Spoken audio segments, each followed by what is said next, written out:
Alright, in this lecture, surprise, surprise, we're going to look at materialist accounts of personal identity. So, recall the substance criterion of identity.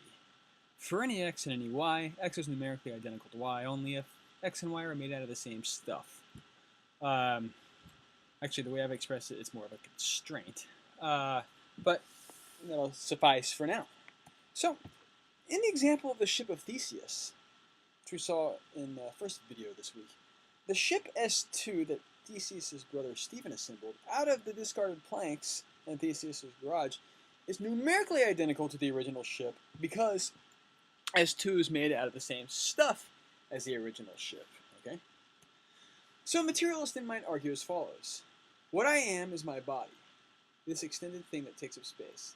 I just am this human body. Okay? So it would be the kind of the starting point. And then obviously, what explains, what makes you at a later time identical to you at the current time, or you at the current time identical to you at an earlier time, is that you have the same body. Your body persists through time, right? And if your body persists through time, then you persist through time. So, we'll then express the materialist account of personal identity as follows. And this is a materialist account. This is a materialist substance account, right? We'll say for any x and any y, x is numerically the same person as y if and only if x and y have the same body. Seems to make sense to me. Well, like everything else that we looked at in this unit, this has problems as well. I think this faces some pretty severe problems. So first is, what do we mean by the same body?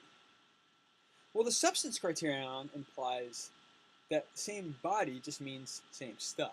For example, the ship S2 Stephen built out of the original planks is numerically identical to the original ship because S2 is made out of the planks that originally constituted the original ship.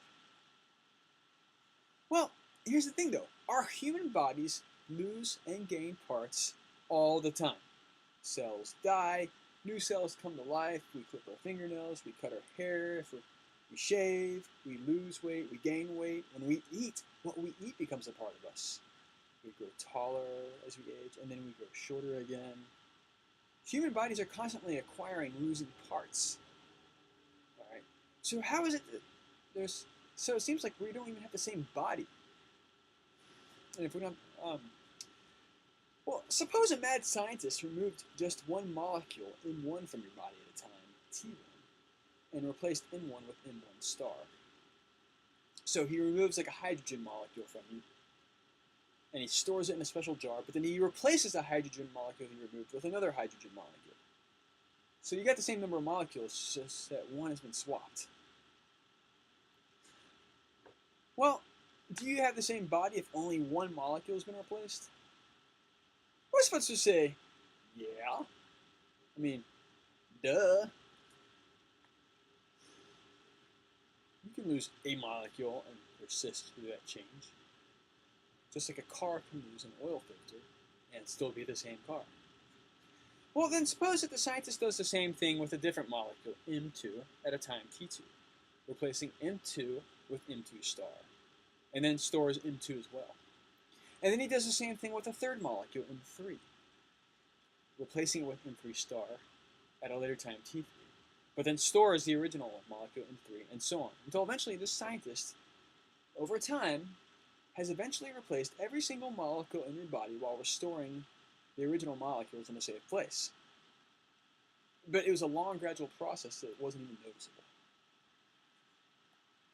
Here's the question then. Do you have the same body? Well, what if the mad scientist, and if you're not using the substance criterion, if you're using the continuity criterion, you can say, yeah, sure, I have the same body, but if you're using the substance criterion, not so fast.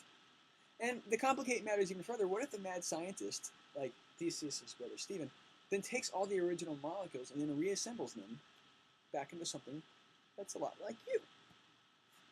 The question is, which body would be the original body? And on the materialist substance account of personal identity, which would then be you? Which body would be the original body, and therefore you? Would it be the body with the original molecules, or the body with the replaced molecules? They would both act the same way. Well, and here's the point. The materialist substance criterion doesn't, in fact, cannot provide an answer to this question. And here's some food for thought real quick, by the way, especially for any students in this class that might have materialist sympathies or just be flat-out materialists. Your bodies replace all their cells every 7 years or so. At least that's what I've been told. And it seems plausible. So, if you're a materialist, what are you? All right. Well, there's a similar worry for any Star Trek fans in this class. When Captain Kirk gets beamed, do all the molecules composing him get transported and then reassembled? Well, why does it matter? Why not just use Kirk's blueprint and then assemble a duplicate of Kirk by collecting all the necessary kinds of molecules? You could surely find in another region of space hydrogen, carbon, nitrogen molecules and just kind of bring them all into one place and then arrange them into a Kirk structure. So then you have this thing walking around that thinks he's Kirk. Why not just do that? Well, it's possible. Here's another problem with the materialist account. The materialist substance account, personal identity, where they say that you just are your body. So sameness of body means sameness of person. It's possible that you could wake up one morning and just with the body of a giant cockroach. What I mean by possible, I mean it is logically possible that you could wake up and with the body of a giant cockroach. And if it's logically possible, well then personal identity cannot depend on bodily identity. If you think it's, and I think it is logically possible that you can wake up with a different body, then it's not, then personal identity cannot depend on bodily identity. Well, materialists are aware of these difficulties, so then they've revised their answer somewhat. It's not sameness of body, maybe it's sameness of brains. So same brain, then you get the same person. As long as your brain persists, then the person persists as well. Alright, well this leads to another problem.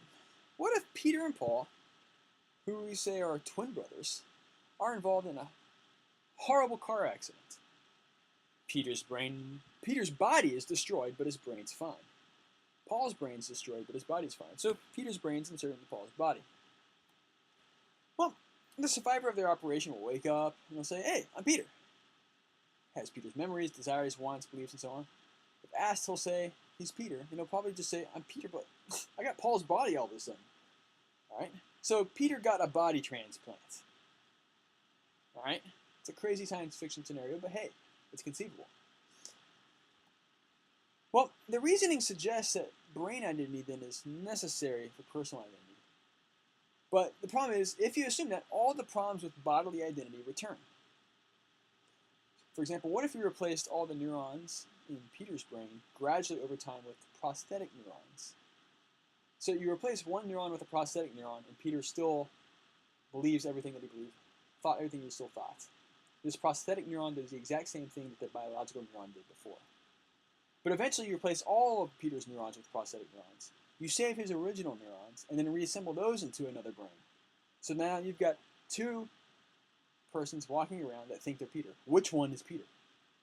So again, the materialist substance criterion of personal identity, even when you say it's brain identity, not just body identity, still faces the same problems that you faced with bodily identity. But there's a way out. Not for the substance criterion, but maybe for the materialist, as long as they take a different route. And we'll say that it's the continuity criterion again. So maybe we should go with a materialist continuity account. And what we're interested in is Peter's psychological profile. That's what persists. All right? That's what matters. It's not the stuff Peter's made out of, but it's as long as his consciousness somehow persists, or his psychological profile, his beliefs and memories and desires and wants. All right? So we return to a continuity account. We'll require same brain to guarantee same person, but that's only because we think that the brain somehow is needed to preserve Peter's mental characteristics. But maybe we could upload that to a computer instead. Who knows? So So, we'll preserve all the beliefs, desires, memories, and so on that make you up. That's what needs to be preserved. Well, notice, we're no longer concerned then with the hunk of stuff that you're made out of, except insofar as that hunk of stuff is necessary for preserving the psychological features that constitute the person. And again, there's no reason that says it has to be a brain or a human body. Why couldn't it be uploaded to a computer? Why couldn't it be, going back with functionalism again, maybe we just get a bunch of people with a bunch of tennis balls with wire transmitters arranged in the right way. Maybe that would preserve it. Who knows? So, well, the problem is then this materialist continuity account faces this difficulty we've seen before as well. So suppose again that a mad scientist duplicates your brain. So now there are two brains preserving all the psychological features that constitute you. Brain 1 is placed in body 1, and the person constituted by the psychological features preserved in brain 1 we'll call me 1.